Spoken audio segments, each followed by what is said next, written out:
BRS party working president KTR పై ACB case నమోదు చేయడంపై బీఆర్ఎస్ కూకట్పల్లి ఎమ్మెల్యే మాధవరం కృష్ణారావు స్పందించారు. కేటీఆర్ పైన కక్షపూరితంగానే రాష్ట్ర ప్రభుత్వం కేసులు పెడుతుంది అంటూ ఘాటైన విమర్శలు చేశారు. తెలంగాణ రాష్ట్రంలో హైదరాబాద్ ను బ్రాండ్ ఇమేజ్ గా తీర్చిదిద్దిన ఈ ఘనత కేటీఆర్ కే ఉంది అన్నారు. తెలంగాణ రాష్ట్రంలో హైదరాబాద్ ను బ్రాండ్ ఇమేజ్ గా తీర్చిదిద్దిన ఘనత కేటీఆర్ కే ఉంది అన్నారు. ఫార్ములా ఈ రేస్ ను హైదరాబాద్ నడిబొడ్డున నిర్వహించి మన బ్రాండ్ ఇమేజ్ ను ప్రపంచ స్థాయికి తీసుకొని వెళ్లారని అన్నారు. అవకతవకలు జరిగాయని అధికార పార్టీ చెప్తుంటే అసెంబ్లీలో చర్చ పెట్టాల్సిందిగా కేటీఆర్ విజ్ఞప్తి చేసినా దానిపై స్పందించకుండా ఇప్పుడు కేసులు నమోదు చేసి అరెస్ట్ చేస్తామని మీడియాకు లీక్ ఇవ్వడం ఏమిటి అని ప్రశ్నించారు. రింగ్ రోడ్డుతో పాటు ఫార్ములా ఈ రేస్ పేరిట కేసీఆర్ కుటుంబాన్ని ఇబ్బందులు పెట్టేలా రాష్ట్ర ప్రభుత్వం వ్యవహరిస్తుందని తాము బీఆర్ఎస్ పార్టీ తరపున తీవ్రంగా ఖండిస్తున్నామని అన్నారు. రాష్ట్ర ప్రజలు ప్రతి ఒక్కటి గమనిస్తున్నారని, అసెంబ్లీలో జరిగే చర్చ నుంచి ప్రస్తుతం పెడుతున్న కేసుల వరకు అన్ని చూస్తున్నారని, వారే రాష్ట్ర ప్రభుత్వానికి తగిన బుద్ధి చెప్పేలా త్వరలోనే నిర్ణయం తీసుకుంటారని ఆయన అన్నారు. ఏదైతే కేటీఆర్ మీద పెడుతున్నటువంటి కేసులు నిజంగా చెప్పాలంటే హైదరాబాద్ నగరాన్ని అన్ని రంగంలో ఈ 10 ఏళ్ల తెలంగాణ రాష్ట్రం ఏర్పడిన తర్వాత హైదరాబాద్ని పెద్ద ఎత్తుగా ఇతర దేశంలో ప్రపంచాన్నే ఒక పేరు తెచ్చే విధంగా కేటీఆర్ గారు చేసినటువంటి కృషి మరవలేనటువంటిది.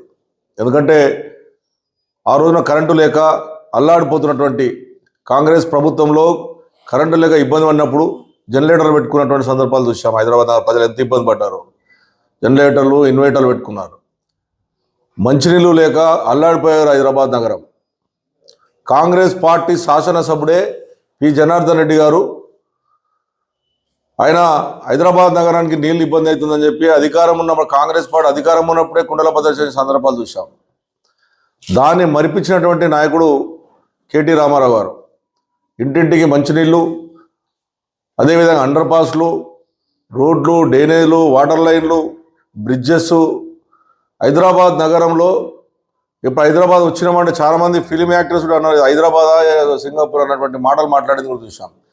అంత పెద్ద ఎత్తుగా హైదరాబాద్ని డెవలప్ చేస్తే ఈ రోజున ఒక రేసు అది నేషనల్లోనే ఏ రాష్ట్రంలో చేయనటువంటి ఆ రేసు తీసుకొచ్చి హైదరాబాద్ నగర్ బ్రాండ్ పెంచాలి, భారతదేశాన్ని ఇతర దేశాలకు కూడా ఒక బ్రాండ్గా ఉండాలనేటువంటి ఆలోచనతో ఆ రోజు కేటీ రామారావు గారు తీసుకొచ్చి దాన్ని ఒక ప్రపంచ స్థాయిలో గుర్తింపు చేశాడు. కొన్ని డబ్బులతో చేసేటివి ఉండవు. దాన్ని తీసుకురావడం వల్ల గవర్నమెంట్కి కానీ అదేవిధంగా ప్రజలలో వచ్చినటువంటి కానీ 700-800 కోట్ల రూపాయలు ఆదాయం వచ్చింది. అటువంటి చూపెట్టి అక్రమం ఏదైనా ఇవ్వాలంటే కూడా వైట్ అమౌంట్ ఇస్తారు. ఏదైనా ప్రభుత్వం ఇటువంటి ఇంటర్నేషనల్ సంబంధించినటువంటి క్రీడలు వచ్చినప్పుడు దాన్ని భారతదేశానికి పేరు రావాలన్నటువంటి ఆలోచన, అదేవిధంగా హైదరాబాద్ నగరానికి పేరు రావాలన్నటువంటి ఆలోచనతో చేస్తున్నటువంటి కార్యక్రమంలో అదొక భాగం. ఎంతోమంది ముఖ్యమంత్రులు ట్రై చేసినప్పుడు కూడా సాధించలేదు. అది మా కేటీ రామారావు గారు సాధించారు. దాన్ని వంకోబెట్టుకొని, రింగు రోడ్ వంకోబెట్టుకొని ఏదో రకంగా ఇబ్బంది పెట్టాలి, కేసీఆర్ గారి ఫ్యామిలీని ఇబ్బంది పెట్టి లోపల పంపాలన్నటువంటి ప్రభుత్వం ఆలోచన తప్ప అంతకన్నా లేదు. ఏ రకంగా కూడా అవినీతి జరగలేదు, ఈ ఇంచు కూడా అవినీతి జరగలేదు. ఏసీబీకి ఇచ్చారు.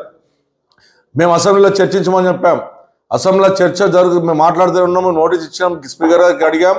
అడిగే లోపలనే మేము బయటకు వచ్చే లోపలనే కేసు బుక్ అయినట్టుగా వాళ్ళు టీవీలలో లీకులు వేయడం.